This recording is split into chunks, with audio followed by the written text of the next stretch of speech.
على أشرف الأنبياء والمرسلين وعلى آله وصحبه أجمعين. سبحانك لا علم لنا إلا ما علمتنا إنك أنت العليم الحكيم. يا عليم علمنا من علمك كما ترضى به عنا. يا حليم خلقنا بخلق الحلم وحققنا بحقائق العلم. اللهم علمنا ما جهلنا وذكرنا ما نسينا. اللهم يسر ولا تعسر وتمم بالخير. Amma ba'd. Hadirin yang sekalian, alhamdulillah kita syukur pada Allah kerana pada petang yang baik ini kita diberi lagi peluang oleh Allah untuk kita meneruskan pengajian kita pada ayat yang ke-98 daripada surah An-Nisa. Kita belajar ini pada minggu yang sudah kita telah uraikan pada ayat yang ke-97, dan hari ini kita akan sambung pada ayat yang ke-98 daripada surah An-Nisa yang kita belajar ini. Kita baca dahulu, mudah-mudahan kita dapat pahala daripada bacaan yang kita baca. A'udzubillahi minasyaitanirrajim. Bismillahirrahmanirrahim. إلا المستضعفين من الرجال والنساء والولدان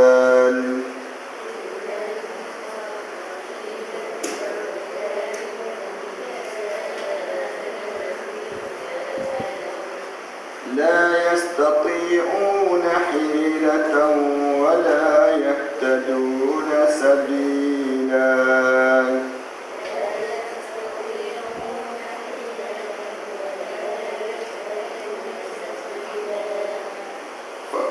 فأولئك عسى الله أن يعفو عنهم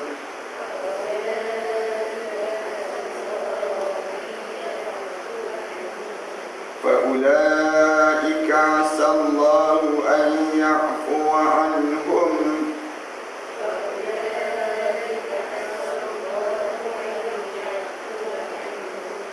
وكان الله عفوا غفورا.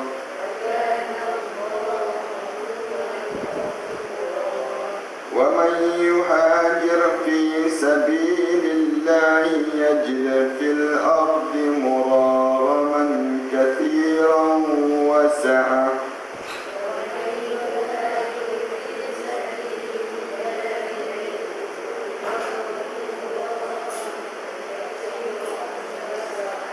ومن يخرج من بيته مهاجرا إلى الله ورسوله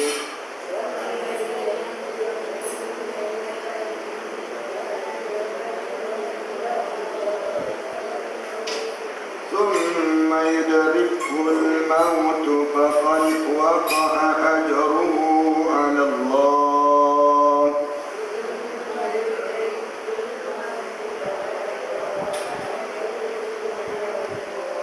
وكان الله غفورا رحيما.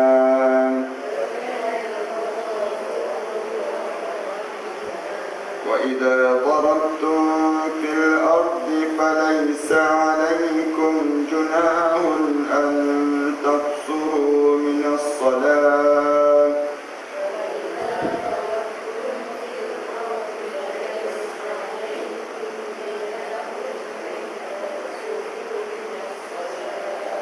إن خفتم أن يفتنكم الذين كفروا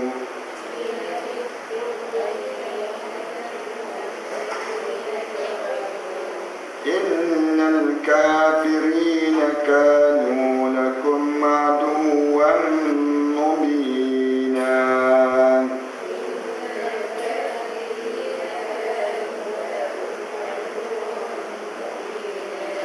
وإذا كنت فيهم فأقمت لهم الصلاة فلتقم طائفة منهم معك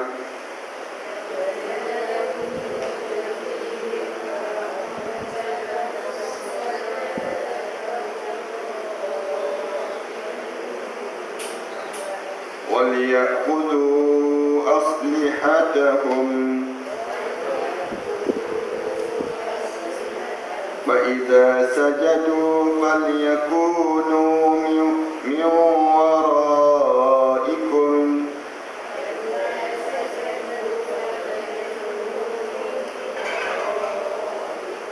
ولتأت طائفة أخرى لم يصلوا فليصلوا معك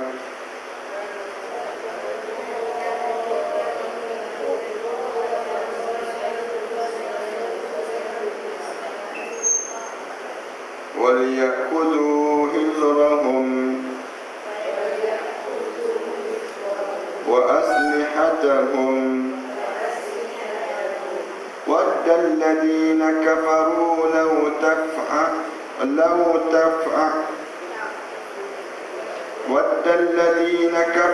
لو تغفلون عن أسلحتكم وأمتعتكم فيميلون عليكم ميلة واحدة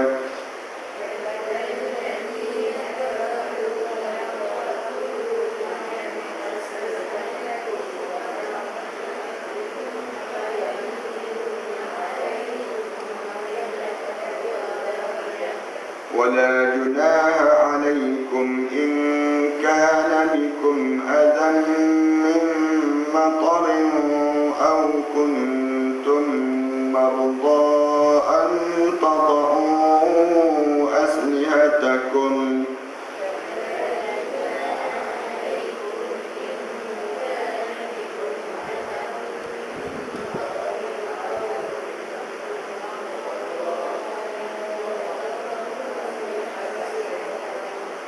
وخذوا حذركم إن الله أعد للكافرين عذابا مهينا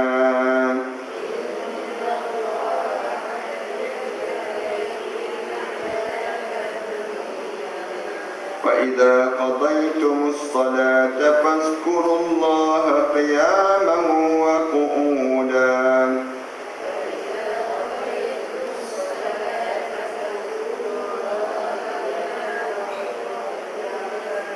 وعلى جنوبكم فإذا اطمأننتم فأقيموا الصلاة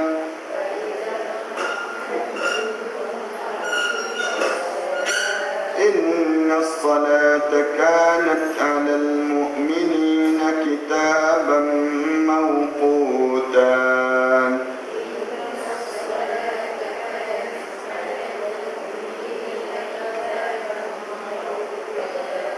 ولا تهنوا في ابتغاء القوم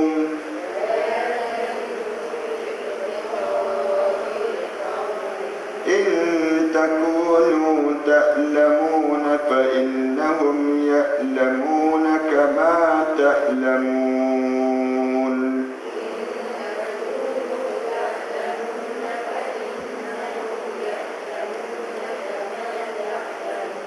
وترجون من الله ما لا يرجون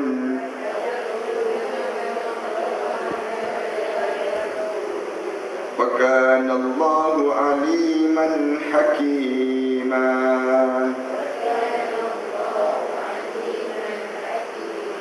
صدق الله العظيم. Para hadirin majlis sekalian, ayat yang kita baca ni ayat yang sambungan pada peristiwa hijrah.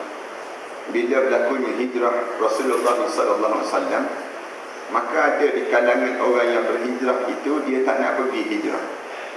Bila dia tak nak pergi hijrah, maksudnya Rasulullah sallallahu alaihi wasallam diarahkan keluar daripada kota Mekah, keluar menuju ke kota Madinah. Tiba-tiba ada di kalangan mereka ini, mereka buat alasan tak nak pergi. Dalam ayat Quran cerita ada lebih kurang 6 orang yang tak pergi ni. Dia ada dalam peristiwa hijrah ni, kita dapati ada 3 kelompok. Kalau kita nak fahamkan peristiwa hijrah ni, kelompok yang pertama dipanggil kelompok yang pergi bersama dengan Rasulullah kerana Allah dan juga kerana Rasul, sanggup tinggal kampung halaman. peristiwa yang berlaku di zaman Rasulullah sallallahu alaihi wasallam ini. Tinggal segala kekayaan pun, segala kemewahan yang ada pun mereka tinggal. Ini golongan yang pertama. Golongan kedua, mereka yang pergi hijrah ini dalam peristiwa hijratul Rasul ke Madinah Munawwarah ini, ada di kalangan mereka yang pergi kerana nak kahwin dengan tunang. Dia bukan pergi nak kerana yang disebut dengan kerana Allah, tapi kerana tunang dia pergi ke Madinah. Sampai di Madinah, tiba-tiba disebut pada orang ramai, saya datang ni bukan kerana Allah pun, tapi saya datang ni kerana tunang saya datang. Si bimbang kalau saya tak datang, tunang saya kahwin dengan orang lain. Yang ni yang masyhur kan, keluar hadis innamal a'malu binniyat. Hadis yang setiap amalan itu dasar pada niat. Ini kumpulan yang kedua. Kumpulan yang ketiga, orang lain pergi, semua dah pergi kerana Allah, kerana macam-macam gaya ni. Tiba-tiba dia sendiri tak pergi. Itu kumpulan yang ketiga. Orang Islam, dia mengaku Islam, tapi dia tak pergi. Macam kita ni lah kan, kita datang dengan belajar ni, ada 3 puak juga, sama je lebih kurang. Satu puak yang datangkan Allah dan juga Rasul. Satu di kalangan kita ni, kita harap kita tak ada lah puak ni. Apa ni, datang kerana apa dia? Kerana jamuan hari raya disediakan. Ataupun datang ni kerana apa dia? Ada orang datang dengan ceramah. Orang tanya, kenapa pergi ceramah? Dengan ceramah, saya pergi kerana ustaz muda sikit. Suatu hari datang ustaz tua, tak datang-datang. Dia datang tu kerana ustaz, tidak kerana orang, tidak kerana Allah. Dia kerana orang. Ada juga orang tanya, kenapa datang dengan ceramah? Alah, dia kata pergi dengan ceramah ni kerana kebetulan tunang saya sibuk tanya, pergi tak dengan ceramah? Dengar tak? Akhirnya dia pergi juga. Ada juga yang pergi semayang berjemaah. Kan kita tanya, kenapa raja pergi semayang berjemaah? Dia kata berkenan anak Pak Imam. Suatu hari anak Pak Imam kahwin, tak datang-datang dia datang kerana orang. Bila datang kerana orang, ni pun ada juga. Ataupun yang tak datang. Sama ni kan, macam kita buat kuliah ni. Ada yang tahu, dia tahu, bukan dia tak tahu, tapi tak datang dia. Orang tanya kenapa tak datang? Susahlah kalau nak pergi, nanti kan kita datang, ustaz tak datang dia suruh. Ataupun kita tunggu, nanti dia buat alasan akhir dia tak pergi. Hijrah sama juga. Dalam peristiwa hijrah ni, bila ditanya kenapa kamu tak pergi, dia kata susah. Kalau pergi ke Madinah nanti kita nak makan apa, kita nak kerja apa, rumah tangga kita kat sini. Ada lebih kurang 6 orang ke 7 orang. Ni yang tak pergi. Yang malam ni mereka ni, cerita yang kita ingat balik ayat yang Allah SWT sebut, innal ladina tawaffahumul malaikah, orang yang dimatikan oleh malaikat Allah dalam keadaan zalimi anfusihim, dia sedang buat zalim pada dirinya sendiri. Bila dia mati dalam keadaan dia buat zalim, zalim ni kenapa? Dia tak datang di Madinah. Orang lain semua datang, dia tak datang. Mati dalam keadaan buat khianat. Khianat ni bukan pada orang lain. Kadang-kadang kita buat khianat pada diri kita sendiri. Yang buat khianat pada diri sendiri ni ramai. Orang kita je tak perasan, dia je tak perasan. Kita heran, ada juga ke orang yang buat khianat pada diri sendiri? Ada. Ramai sangat di kalangan kita yang buat khianat. Kita je tak perasan kita buat khianat. Bila sampai saat solat, kita tak solat, kita buat khianat pada diri kita sendiri. Bila kita keluar rumah, patut kita tutup aurat, kita tak tutup aurat. Kita bukan buat khianat pada orang, kita buat khianat pada diri kita sendiri. Buat zalim pada diri kita sendiri. Orang kita yang pergi beli nombor ekor, dia bukan buat khianat pada kedai nombor ekor tu, dia buat khianat pada diri dia sendiri. Maknanya, benda yang dia buat ni, dia sedang buat khianat pada diri sendiri. Ramai orang kita demikian. Tahu-tahu dia mati dalam keadaan buat khianat pada diri sendiri. Allah sian. Bila mati, masuk dalam kubur, tengok kosong, tak ada pahala dia tak ada. Padahal patutnya kita ni biar ada pahala lah, buat sesuatu benda biar berpahala. Jangan sampai peringkat kita buat satu benda ni dapat pujian je, pahala tak ada, rugi. Biar kita ni hidup dalam keadaan yang buat sesuatu biar berpahala. Macam mana berpahala pada diri kita dalam hidup kita ni? Dengan cara kita mentaati perintah Allah SWT. Bila kita buat sesuatu kerana Allah, dapat pahala. Tiba-tiba dia mati pula dalam keadaan macam mana? Mati dalam keadaan buat zalim pada dirinya sendiri. Zalimi anfusihim. Orang ni mati. Orang yang tak pergi tadi, yang tak pergi ke Madinah tadi, dia duduk kat Mekah 6 orang.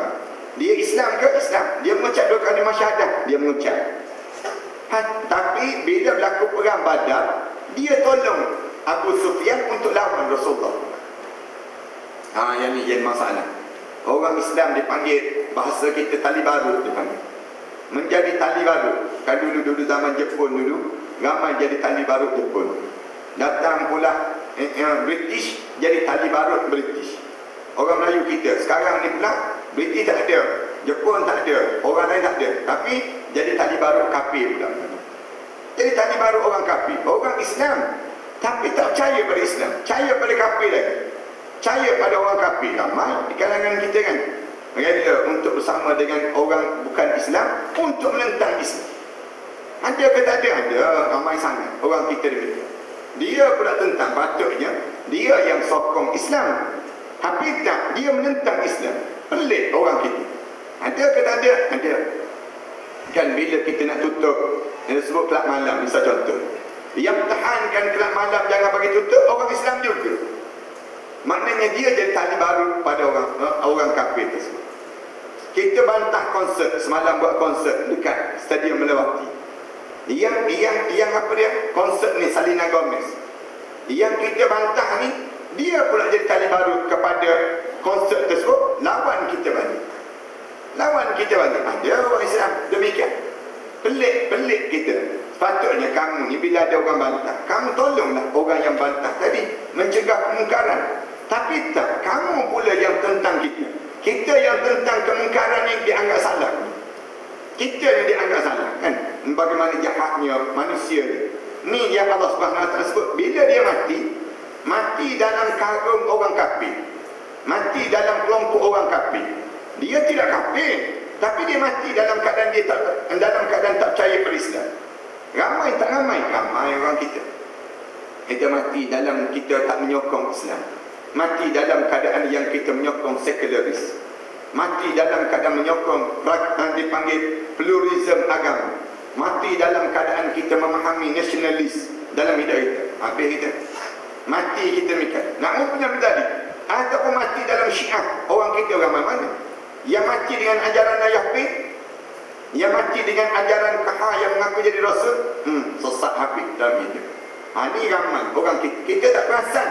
Kadang-kadang takut-takut kita pun terlibat sama. Pelik kan? Kita orang Islam tak percaya pada orang Islam. Percaya pada siapa? Percaya pada orang kafir. Ramai orang kita lebih.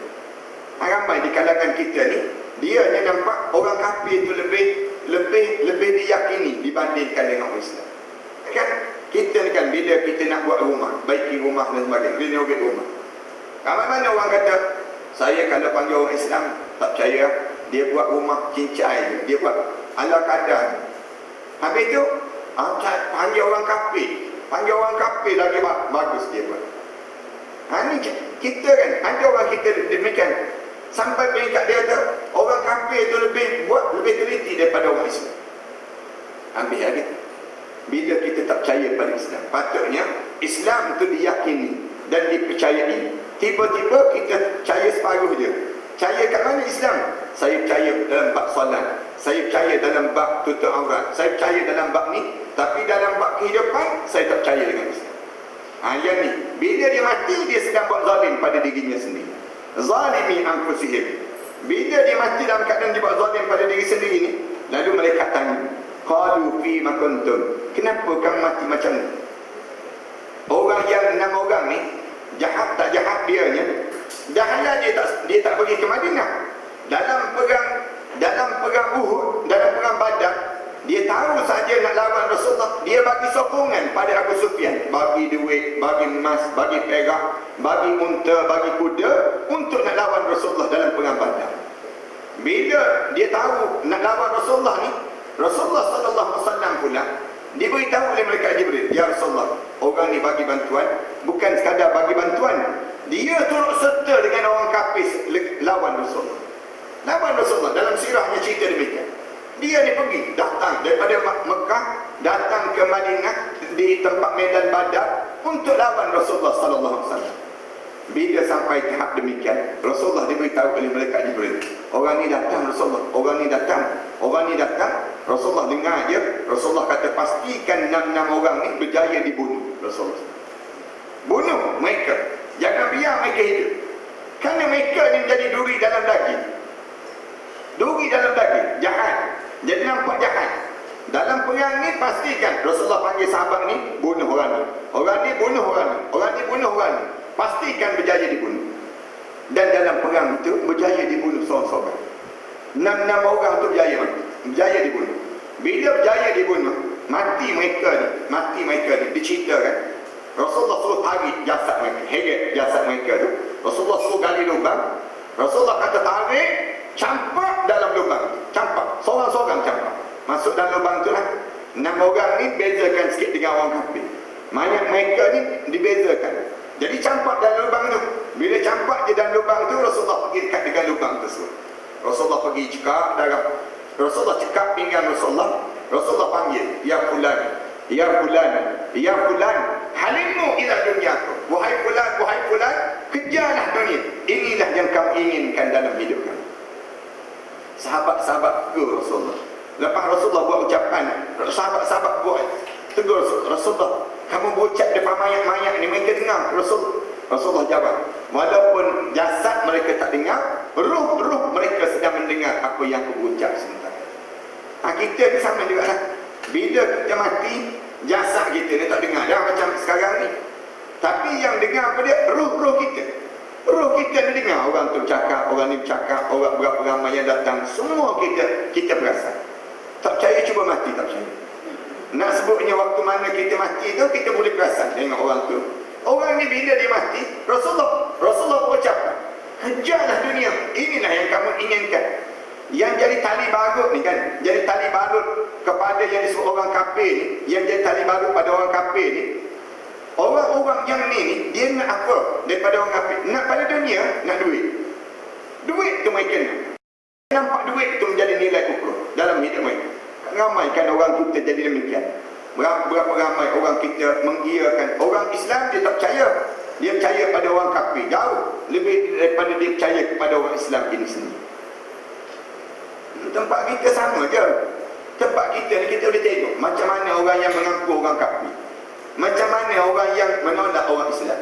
Itu keadaan yang sedang berlaku di kalangan kita ini. Tak nampak lagi, tak tahu lah tu kenapa. Nak sebutnya bagaimana di kalangan kita ni, ada di kalangan kita yang menjadi demikian. Bila dia mati, mereka tanya, kenapa kamu mati macam ni? Lalu dia jawab, qalu kunna mustata'afina fil ard. Wahai malaikat, kami di atas dunia dahulu di kalangan manusia yang mustata'afin. Orang golongan orang yang lemah malaikat, tak berkeupayaan di atas dunia dahulu. Lalu malaikat tanya balik, qalu alam takun ardullahi wasi'atan fatuhajiru fiha. Lalu mereka tanya balik, tidakkah Allah telah jadikan bumi itu luas dalam hidup kamu? Mengapa kamu tidak berhijrah di atas muka bumi dahulu? Lalu mereka jawab pada dia, bumi ini tidak sempit ke? Tidakkah Allah jadikan luas? Patutnya kamu jangan buat alasan, jangan beralasan. Orang tanya kenapa tak pergi masjid? Susahlah, tak ada masjid lah, dia jawab. Allah, masjid tu bertimbun-timbun atas dunia. Bahasa kita ni, banyak masjid, jalan sikit jumpa masjid, jalan sikit jumpa masjid. Jangan buat alasan lah tak datang masjid. Tapi dia jawab, tak, kami duduk rumah jauh, kami tak sempat, kami. Bila kamu datang masjid? Bila raya. Bila raya baru datang. Tambah macam orang perempuan kan, kalau dia tak dengar kuliah-kuliah macam ni, bila dia datang masjid? Kalau orang perempuan lah, yang dia kuliah tak datang, sembahyang Jumaat tak datang, tak datang. Kemudian dia datang ke masjid ni bila? Kebanyakan orang perempuan di Malaysia, dia datang raya ataupun awal Ramadan. Awal Ramadan tu nampak sekejap, lepas tu tak datang. Hanya orang perempuan di Malaysia. Kalau orang perempuan, kalau itulah yang menyebabkan kita kata datanglah masjid. Kalau tak datang kan, tak mendatangkan fitnah. Bila datangkan fitnah tak boleh lah. Tapi bila tak datang fitnah, datang, tak jadi masalah. Datang ke rumah Allah. Tambah sekarang kan orang bandar sibuk dengan urusan hidup. Mana ada gotong royong lah sekarang. Buat rumah terbuka pun panggil catering sekarang. Kita kan buat rumah terbuka, ada kita nak tolong-tolong. Zaman-zaman dahulu kalau nak buat jamuan di masjid ni, pakar-pakar datang. Orang perempuan pakak datang. Siapkan siang bawangnya, siapkan dengan macam-macam gaya meriah dia pagi-pagi. Tengah hari pakak-pakak makan ramai-ramai. Kerana apa ni? Kerana masing-masing tolong menolong. Sekarang tak ada dah. Datang kita pun jadi sebagai, tak ada dah jadi, datang sebagai tetamu dah. Senyum-senyum, makan-makan balik kita. Tak ada dah pada diri kita. Betapa kita sekarang kan. Nak sebutnya, bagaimana keadaan yang berlaku pada seorang ini sendiri. Kemudian, bila mereka tanya pada dia, bumi itu sempit sangat kepada kami. Fa'ulaika ma'wahum jahannam. Kesudahan kamu ialah neraka jahannam. Tempat pulang kamu ialah neraka jahannam. Katanya mereka beginilah, aku nak ajar pada kamu. Sebenarnya kamu yang kamu kejar tu, yang kamu dapat neraka jahannam. Oleh kerana kamu nak jadi tali balut sangat pada orang kafir, kamu nak sangat hidup untuk dunia, maka ma'wahum jahannam. Tempat tinggal kamu ialah neraka jahannam. Balik kamu ialah neraka jahannam. Wasa'at masira. Dan neraka jahannam ini seburuk-buruk tempat yang disediakan oleh Allah pada mereka. Itu kena ingat kita. Kita ni jangan jadi golongan ketiga dan jangan jadi golongan kedua. Jadilah dalam hidup kita golongan yang pertama. Golongan pertama ni golongan kerana Allah dan juga Rasul. Kita buat ni tak kerana orang.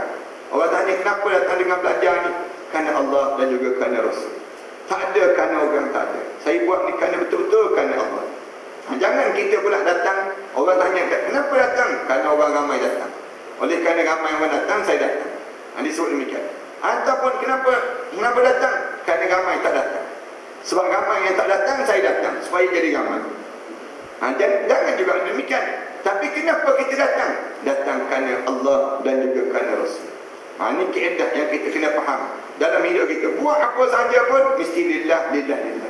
Orang tanya kenapa kahwin? Kerana Allah. Kenapa masak? Kerana Allah. Ini kita jawab. Ni kenapa kemah rumah? Kerana Allah. Tak boleh kita jawab. Kenapa nampak kelam kabut kemah rumah? Kerana tetamu nak datang. Last minute tetamu telefon. Tak sempat datang lah hari ni. Datang minggu depan lah katanya tetamu. Kita pun terduduk. Menyesal aku kemah rumah ni.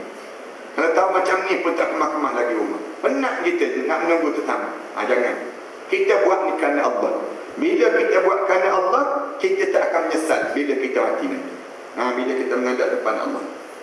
Illal mustad'afin. Ada orang yang dikecualikan oleh Allah, yang tak perlu pergi berhijrah. Siapa dia? Orang yang lemah. Memang orang yang lemah tak perlu nak berhijrah. Macam di kalangan kita kan, ada orang dikecualikan untuk datang belajar.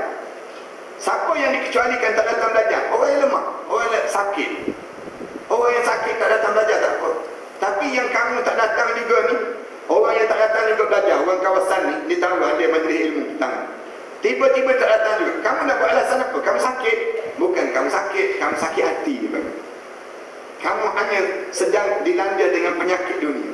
Dunia yang melanda dalam diri kita, rugi kita. Kita diajar supaya belajar dan belajar. Sampai bila belajar? Sampai kita mati.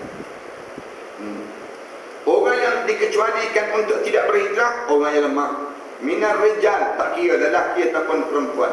Wal nisa, dan juga wal wildan, dan juga kanak-kanak. Budak-budak tak apa, tak datang. Belajar, kanak-kanak tak datang belajar tak. Kerana dia kanak-kanak. Tapi bila kita tak datang, kita tak buat kerja agama, tak buat benda yang disuruh oleh Allah dalam hidup kita, yang ni dianggap orang yang mati dalam keadaan menyesal. Kerana sekarang orang yang tak belajar ni kan, macam bila dia mati, dia masuk dalam kubur, mereka tanya dia, kamu guru tafsir kamu siapa? Mereka tanya, masuk dalam kubur USJ 21 tu, mereka tanya terus, kamu di hidup satu ni kamu belajar tafsir dengan siapa? Para hanya sekalian yang datang belajar ni boleh jawab dia, saya belajar dengan Ustaz Ahmad Zuki. Tak boleh jawab lagi. Tapi yang mereka tanya, kamu belajar dengan siapa? Kamu belajar dengan siapa? Tak boleh jawab. Bila tak boleh jawab, lepung terus. Mula kena. Yang kena ni, yang menyebabkan waktu mana kena ni lah yang menjadi gangguan yang teruk dalam hidup seorang. Ini diajar dalam hidup kita. Siapa lagi? La yastati'una hilatan. Orang yang tidak ada kemampuan, yang tak mampu untuk berjalan. Wala yahtaduna sabila.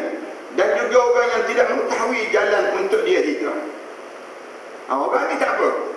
Tapi kalau kamu tahu jalan untuk kamu nak berubah, tiba-tiba kamu tak berubah juga, teruklah kamu. Hijrah dalam hidup ni ada dua. Satu hijrah tempat, yang Rasulullah kata tak ada lagi hijrah lepas pada dibuka kota Mekah. La hijrata ba'dal fath walakin jihadun wa niyyah. Tidak ada lagi hijrah lepas pada dibukakan kota Mekah, kecuali yang ada jihad dan juga niat.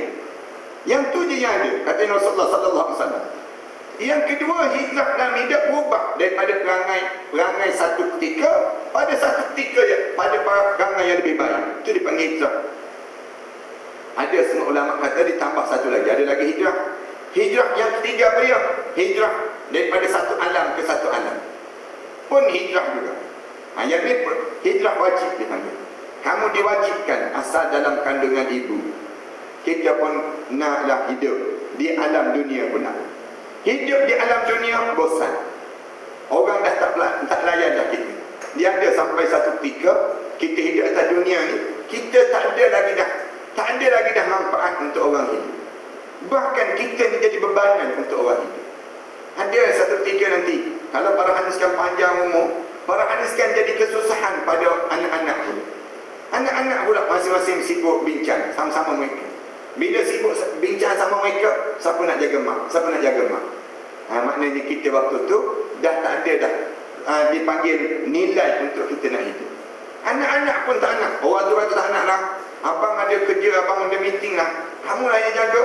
Yang adik pula kata, abang lah kena jaga sebab abang sulung. Saya ni keluar lewat sikit pada abang ni sulung.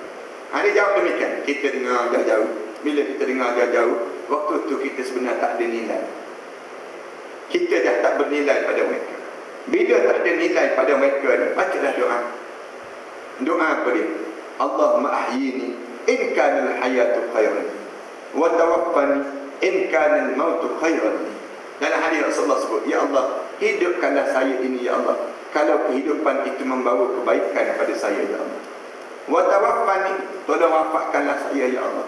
In kana al-mautu khairan li, kalau mati itu bawa kebaikan dalam hidup saya ya Allah. Ini cara demikian.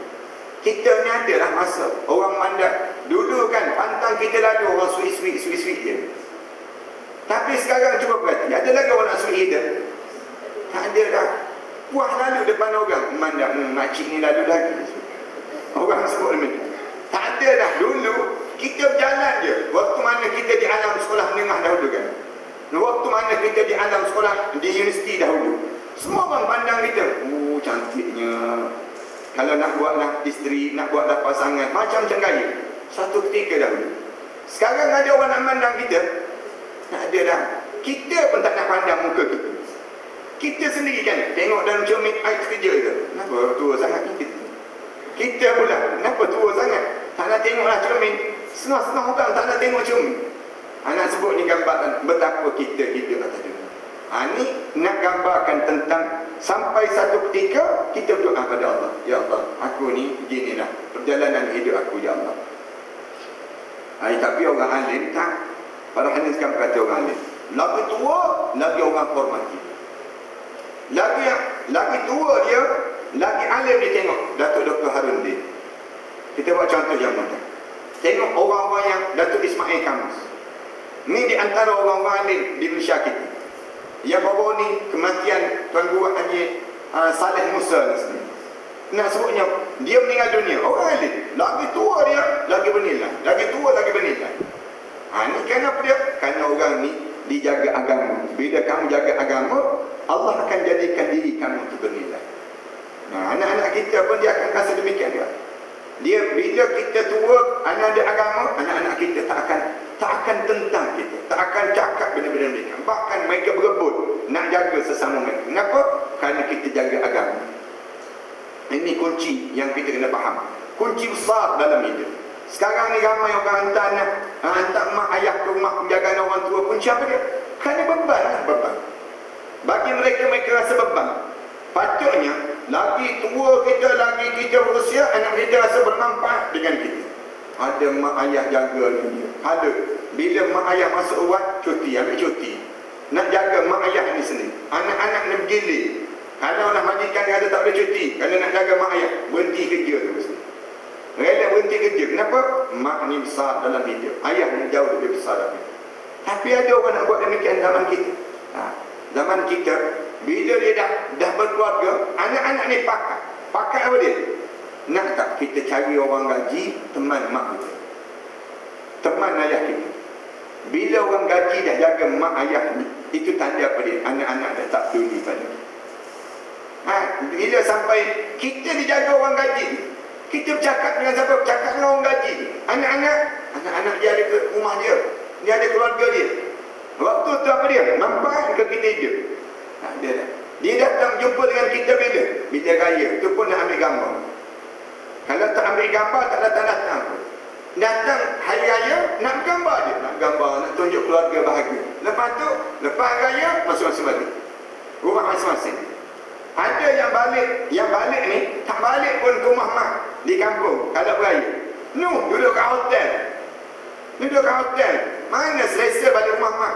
Nanti susah dengan tandasnya, susah dengan bilik airnya, susah dengan bilik pula ramai-ramai. Jadi kita duduk kat hotel je lah. Kan cuba tengok raya-raya, penuh hotel. Hotel tu penuh. Mak datang dengan mak dengan ayah ni bila nak beraya, nak semaya raya. Lepas tu makan kuih kejap-kejap, balik semula ke hotel, tidur kat hotel.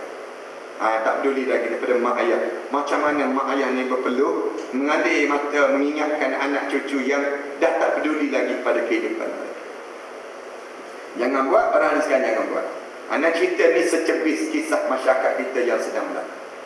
Dalam suasana kita hari ini, inilah keadaan yang kita sedang alami. Orang ni, orang yang dalam wal wildan la yastatimuna hila. Orang yang tak ada kekuatan lagi. Siapa yang tak ada kekuatan? Kita, proses kita sekarang. Punca apa jadi demikian? Punca kita ni tak didik keluarga kita awal-awal, tak bertegas. Kalau kita tegas awal-awal, anak-anak kita akan boleh faham. Bila kita dah berusia dia mula boleh faham demikian. Wala yahtaduna sabila, tidak ditunjuk jalan untuk nak berhijrah tadi. Faulaika asallahu an ya'fu anhum, dan mudah-mudahan mereka, faulaika, dan mereka itu mudah-mudahan Allah maafkan mereka. Orang yang lemah sangat tak ada hijrah, memanglah tak patut pun dia nak hijrah, sebab dia tua sangat, ataupun kanak-kanak, dia tak mengerti pun kanak-kanak, ataupun dalam keadaan orang yang mustad'afin, dia sedang berada dalam keadaan kesakitan. Macam mana dia nak berhijrah? Macam mana dia nak datang majlis ilmu dalam hidup mereka? Mereka ni memang tak patut. Lalu Allah kata faulaika asallahu an ya'fu anhum, mudah-mudahan mereka ni dimaafkan kesilapan-kesilapan mereka di sisi Allah Subhanahu wa taala. Kemudian Allah Subhanahu wa taala sebut wa kana Allahu ghafuran afuwan ghafura, sesungguhnya Allah ni maha pemaaf dan juga maha pengampun segala dosa manusia. Bahasa yang mudahnya, Allah ni maha belas kasihan dengan hamba. Allah ni cepat kesian, dia panggil. Cepat sangat nak kesian pada hamba.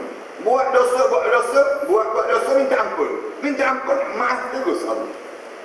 Kita ni kan kadang-kadang kita nak marah juga pada mak ayah kita. Kalau orang buat khianat pada dia, waktu mana orang jiran-jiran ke buat khianat pada mak ayah kita kan, misal contoh. Dah buat khianat macam ni, macam cengkaya. Ambil tanah, buat pagar dalam tanah kita, tanam pokok lagi, lepas tu buat macam cengkaya. Satu hari dia datang minta maaf. Maafkanlah, saya terbuat macam ni. Mak kita pun maaf. Tak apalah, saya dah maaf dah, tak ada apa-apa. Mak kita mesti marah. Nakut ni maaf. Patutnya jangan maaf, kita sebut. Jangan maaf. Itu hanya dengan manusia, makhluk dengan makhluk, maaf. Cuba bayangkan Allah. Allah lebih laju daripada pemaafnya ibu dan ayah kita. Ibu ayah kita ni orang buat anak macam-macam gaya. Menjelang dia membesar kita ni, kita rasa macam mana orang buat khianat pada dia. Anak sendiri, anak pengalaman dalam hidup anak. Sebab anak lahir umur lebih daripada 8 tahun jadi anak yatim. Kita rasa ibu kita dikhianati oleh orang. Orang buat khianat ni macam-macam gaya. Hutang tak bayar, kemudian orang buat macam-macam gaya. Ibu kita pergi hantar makanan, jual, kemudian dalam keadaan jual kuih-kuih ni sendiri, kemudian dapat duit pula tak setimpal daripada apa yang patutnya dibayar. Semuanya kita rasa ini zalim, jahat. Tapi bila orang ni datang minta maaf dengan ibu kita semua terus, saya dah maaf. Kita dengar, senang je, senang je nak maaf. Orang buat khianat, ambil tanah kita, buat macam-macam gaya, nak halau kita, orang tak pedulikan kita, orang caci maki ibu kita, menangis macam-macam gaya. Bila dia datang minta maaf, ibu kita ni sebut, saya dah maaf, saya dah tak maaf. Misal contoh, kita terkejut, pasal maaf cepat sangat, biarlah sampai 7 keturunan dulu. Sebutnya demikian. Kita kan, Allah jauh lebih pemaaf daripada seorang ibu yang memaafkan orang berkhianat. Ini nak sebut tahap demikian. Berapa ramai kan ibu-ibu yang zaman-zaman dulu kan kahwin lagi dipanggil. Zaman kita ni jarang dah dengar kahwin lagi kan. Kahwin lagi ni jarang. Zaman dahulu tanam pinang rapat-rapat supaya puyuh senang berlari. Pinang-pinang tak dapat, pujuk-pujuk ke baru lagi. Ini ingat lagi kecil-kecil dahulu. Bila nak pada seorang tersebut tak dapat. Nak pada seorang, mak ayah tak terima. Lepas tu gaib hilang. Satu kampung je. Kemana nak dibawa lagi? Mana dibawa lagi? Bawa pergi ke Thailand, kahwin. Malu mak ayah. Satu kampung mana? Kerana dia telah kahwin lagi. Tapi tak lama lepas pada itu, anak ni balik. Dapat anak 2 orang, 3 orang, ataupun lepas kahwin 2-3 hari tu, balik semula minta maaf dulu ibu dia. Ibu pun gosok terus, saya dah maaf. Yang terima tu kan, maknanya boleh hidup balik. Allah jauh lebih daripada itu pemaaf. Kalau kita boleh cepat memaafkan orang, Allah jauh lebih cepat memaafkan hamba-hamba. Sebab tu Allah guna innallaha kana afuwan ghafura. Itu cara Allah nak sebut. 2 kali Allah gunakan sifat dia. Afuwan pemaaf, ghafura mengampun. Dua-dua Allah guna nak gambarkan. Ulama kata cepatnya Allah maaf. Padahal kalau kita kata tak patut maaf, tiba-tiba Allah ni maaf benda-benda ni. Allahu Akbar. Kita kan sepanjang kita perjalanan hidup ni para hadis kan, lalu orang yang buat khianat pada kita banyak. Kadang-kadang orang yang buat zalim pada kita, fitnah kita pun banyak. Kita ni membesar dengan derayan air mata di sebelah kita. Maknanya orang buat macam-macam gaya pada kita. Buat yang tu, buat yang ni. Kita ni nak lepas, nak naik, nak sampai tahap ni sekarang ni, dalam keadaan yang sukar perjalanan hidup. Tak mudah. Nak kahwin orang fitnah lagi. Orang kata macam-macam gaya pada kita. Hampir-hampir nak putus tunang. Hampir-hampir tak jadi kahwin. Nak kita je banyak. Dalam keadaan banyak dan sukar ini, tiba-tiba Allah lepaskan juga. Kenapa ni? Pemaafnya Allah. Afuwan ghafura. Allah tak terkenang kita, tak terbilang banyaknya nikmat Allah untuk kita. Maafnya Allah ni pada kita. Padahal kita ni semayang lewat baru nak semayang. Kalau kita kan, kalau kita benci dah anak kita kan, kalau kita kata pergi beli barang ke kedai, nantilah dia sebut. Nantilah. Lepas setengah jam, man pergi beli barang kat kedai, alah sat lagi lah dia sebut. Sat lagi lah. Besok ada kita nak suruh. Besok tak nak dah. Akhir kita kata, susah-susah kita pergi sendiri dah, kita suruh. Kita pergi sendiri beli barang. Ni nak sebutnya apa dia? Kita buat macam tu. Tapi Allah tak. Tolol kita dan jahatnya kita ni dalam hidup kita ni, bingung-bingung kita ni pun, bila kita minta maaf, Allah maaf terus. Bagaimana pemurahnya Allah dengan kita bila kita hidup. Tapi sayangnya kita ni degil dipanggil, sombong, tak nak minta maaf. Biar je lah. Bila nak minta ampun ni, nanti tua-tua minta ampun. Sekarang tak nak minta ampun lagi. Kita buat jahat. Allah ni dalam buat jahat pada dia pun, kita ni dalam tak semayangnya, tak tutup auratnya, tak bayar zakatnya, dalam banyak-banyaknya pun rezeki tu datang je dalam hidup. Ada je benda yang kebaikan yang kita dapat. Tapi tak pernah kita nak mensyukuri. Tak pernah kita nak bayar balik terhadap kebaikan yang Allah kurniakan kepada kita. Kita ni kan berapa kali dah nak mati, Allah panjangkan lagi umur. Kita ni berapa kali dah sakit, Allah jadikan kesembuhan. Berapa kali dah dalam hidup kita ni nak jumpa dengan saat yang ngeri dalam hidup, nyari-nyari dah dalam hidup kita ni. Berapa kali dah dalam perjalanan hidup, tapi alhamdulillah Allah Subhanahu wa taala selamatkan kita. Allah jadikan perjalanan hidup kita ni dalam keadaan yang tersusun. Ini nak sebut kenapa? Pemaafnya Allah terhadap hamba-hamba. Allah jadikan demikian. Satu Allah gunakan wa kana Allahu afuwan ghafura. Bagi Allah ni pemaaf dan juga Maha mengampun segala dosa-dosa hamba. Dengan sifat Allah Subhanahu wa taala. Wa man yuhajir fi sabilillah. Mana-mana orang yang berhijrah di jalan Allah, summa yajid fi sabilillah yajid fil ardi muragaman katsiran wa sa'a. Maka nescaya mereka akan dapat di muka bumi itu tempat hijrah yang luas dan juga rezeki yang banyak yang dia akan dapat. Wa man yuhajir fi sabilillah, mana-mana orang yang berhijrah di jalan Allah, yajid, dia akan dapati bumi itu fil ardi muragaman katsiran wa sa'a. Dia akan dapati bumi itu luas dan penuh dengan rezeki-rezeki yang banyak. Kamu jangan takutlah. Kamu nak berpindah, kamu nak mentaati perintah Allah. Jangan kamu ingat, bila kamu taat pada perintah Allah, kamu hilang rezeki. Jangan pada diri kamu. Bila kamu semakin taat pada perintah Allah, lagi tambah. Yajid fil ardi muragaman katsiran wa sa'a. Allah sebut, kamu akan dapati bumi ini banyak rezeki dan juga luas untuk dia. Sekarang kita duduk dekat Subang Jaya saja. Alhamdulillah sekarang duduk kat kawasan. Alhamdulillah sekarang rasa luas. Tak berani nak keluar kawasan Subang Jaya. Kenapa tak berani? Kawasan lain sempit lagi kita rasa. Cuba kita berpindah pergi ke Puncak Alam saja. Duduk kawasan Puncak Alam pula. Oh, luas lagi guys. Bumi kita. Kita duduk kat sini ni, rasa dah sempit dah. Sempit je. Dengan keretanya, dengan banyaknya. Dan misal contoh demikian. Jamnya, boleh kata, kalau tak jam tu, dia panggil tak sah duduk di Subang. Dia kena ada juga jam sikit-sikit. Ada jam. Tapi nak sebutnya, kita rasa kat sini dah luar lah. Tapi bila kita keluar kat luar tu, luar lagi dalam hidup kita. Ini cara yang Allah jadikan. Allah jadikan tempat ni pergilah ke mana-mana. Allah nak suruh kamu bergerak, jangan kamu duduk menjadi pasif. Jangan. Kamu biada dalam hidup kamu. Kita duduk dalam rumah kita, rasa banyak dah ilmu kita dapat. Bila kita pergi belajar, lagi banyak ilmu yang kita dapat. Itu kaedah dia. Ini cara Allah jadikan kepada dia. Yajid fil ardi muragaman katsiran wa sa'a. Allah jadikan bumi ini banyaknya rezeki dan terlampau luasnya perjalanan hidup. Sebab tu orang yang berjaya, orang yang berhijrah. Para hadis kan tengok kan, Lim Gautam, dia duduk di China, negara China. Dia hanya penjual bubur-bubur kacang begitu. Bila dia naik kapal, dia menyeberangi datang ke Malaysia.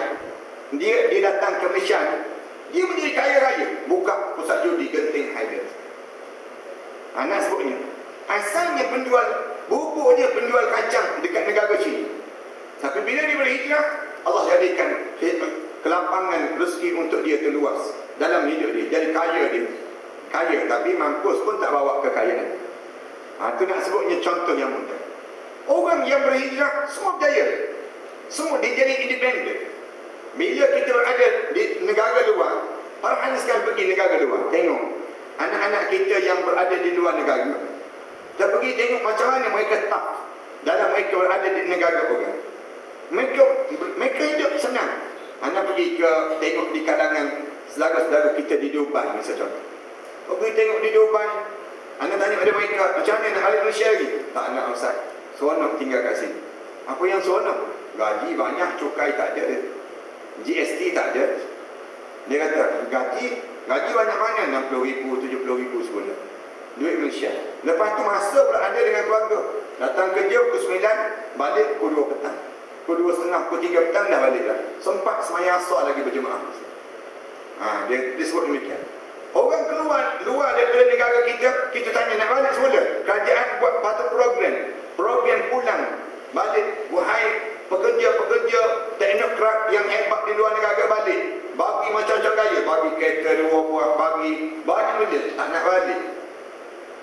Jadi kenapa tak nak balik?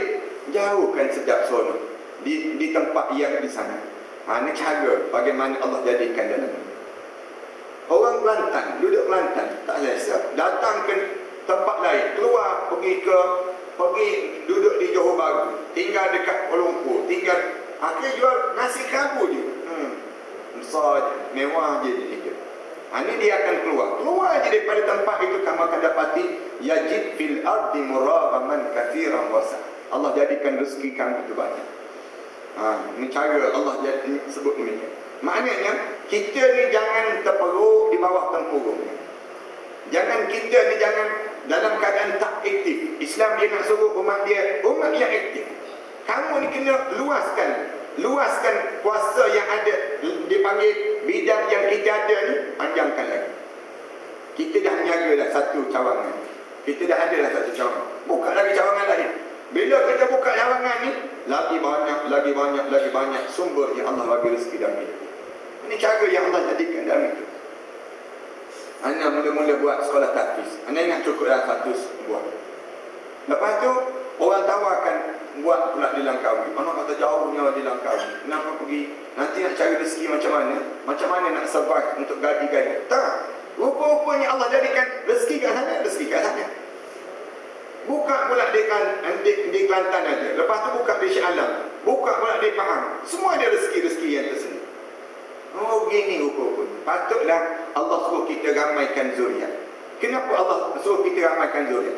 Kerana setiap zuriat kita tu ada rezeki yang tersendiri. Allah jadikan setiap seorang tu ada rezeki dia. Rezeki dia. Kita boleh tengoklah rezeki yang Allah bagi pada setiap seorang ini sendiri. Ini kelebihan yang Allah kurniakan pada seorang. Tapi kita kan tak berdaya saing. Bila tak berdaya saing, kita tak tengok orang Pakistan. Pergi negara mana-mana pun jumpa orang Pakistan. Pergi Moskow tu kata jauh lah. Kita pergi negara Soviet, ada juga kedai Pakistan. Kita pergi Australia, jauh lah dia, jumpa juga kedai Pakistan, kedai makan kan. Kita pergi negara China, pergi ke Hong Kong, negara kafir dah, ada juga orang Pakistan. Maknanya apa dia? Mereka baru. Yang bila mereka bergerak ke negara-negara tersebut, mereka hidup yajid fil ardi muraghaman katsiran wasa'. Allah sebut kamu akan dapati rezeki itu lebih jauh, lebih luas dan lebih berjaya. Sahabat-sahabat saya waktu mana kecil dahulu, dia pergi kerja dekat Singapura, dia pergi negara-negara luar, semua di negeri-negeri luar saja daripada kampung halaman, semua berjaya. Kita tak sangka langsung. Dulu dengan baju, dalam keadaan baju pun selekeh, pakaian pun selekeh. Tapi bila mereka keluar daripada tempat asal, mereka pergi tempat lain, Allah jadikan kejayaan. Itu kehebatan pada mereka. Mereka akan jadi kekuatan diri itu sendiri. Mereka akan cari jalan macam mana nak hidup ini. Ini kekuatan bermaksud. Sebab itu kita ni, bumi Malaysia kita ni luas lah. Jadi carilah rezeki banyak. Orang Indonesia datang ke Malaysia, buat kerja, balik-balik, buat rumah banglo terus. Lebih besar daripada rumah tuan dia. Tuan dia pun tak sebesar tu. Dia jadi pembantu rumah je. Dia datang Malaysia 20 tahun, 30 tahun dia kerja. Lama-lama dia balik. Kita pergi ziarah rumah pembantu rumah kita. Tengok-tengok, kaya dia pada kita. Kita pula nak sebutnya gambaran jauh daripada apa yang kita. Anak pembantu rumah anak, bila dia balik cuti beraya, cuti saja, dia balik saja tersebut, dia bawa balik duit lebih kurang 10,000, 20,000 saja tu, disimpan. Dia balik 10,000, 20,000, boleh beli tanah, beli kambing, beli lembu, macam-macam gaya. Kita tanya, balik bawa duit banyak ni untuk apa? Dia kata, buat rumah besar, kemudian beli tanah murah, bayar 5,000 je dapat tanah, dapat rumah besar dia kata. Lepas tu, yang bagi lagi, ini bagi pada keluarga dan sebagainya. Kalau kita pergi tengok rumah dia tunjuk gambar rumah dia, jauh lebih besar daripada rumah kita. Nak sebutnya bagaimana mereka hidup berjaya bila keluar rezeki yang Allah kurniakan. Yang berjaya lah. Yang tak berjaya pun ada juga, mencuri, menipu pun ada. Cuma yang tu cari rezeki, yang tak cari tak halal. Kemudian Allah SWT sebut, وَمَنْ يَخْرُجْ مِنْ بَيْتِهِ مُحَاجِرًا إِلَى اللَّهِ Mana-mana orang yang keluar daripada rumah dia dengan tujuan untuk berhijrah di jalan Allah dan juga Rasul wa Rasuli, summa yudrikul maut, tiba-tiba dalam perjalanan dia berjumpa kematian. Summa yudrikul maut faqad waqa'a ajruhu 'ala Allah, tetapi dia telah ditulis ganjaran di sisi Allah. Orang yang dalam perjalanan untuk mengubah diri, mati dia dalam perjalanan untuk mengubah menjadi hamba Allah yang saleh. Dalam keadaan demikian, Allah tuliskan ganjaran untuk dia menjadi orang yang saleh. Itu cara demikian.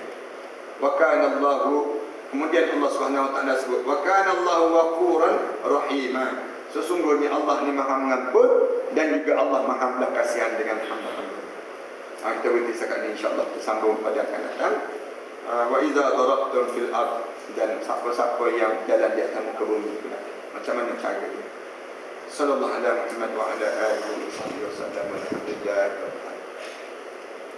Bismillahirrahmanirrahim. Alhamdulillahirabbil alamin, wassalatu wassalamu ala rasulil amin wa ala alihi wa sahbihi ajma'in. ربنا افتح بيننا وبين قومنا بالحق وانت خير الفاتحين. ربنا آتنا في الدنيا حسنة في الآخرة حسنة وقنا عذاب النار. الحمد لله رب العالمين. Jumaat sekalian, hari Jumaat